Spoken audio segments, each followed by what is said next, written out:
చేతులు శుభ్రం చేద్దాము మట్టి మురికి వదిలే వరకు సబ్బుతో శుభ్రం చేద్దాము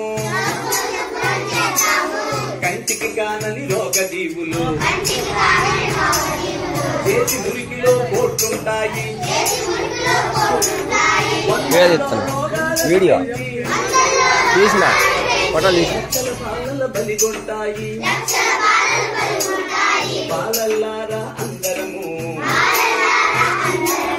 చేతులు శుభ్రం చేద్దాము మట్టి మురికి వదిలే వరకు సబ్బుతో శుభ్రం చేద్దాము భోజనానికి ముందర మరుగుదొడ్డికి వెళ్ళినాక సబ్బుతో చేతులు కడగాలి భోజనానికి ముందర మరుగుదొడ్డికి వెళ్ళినాక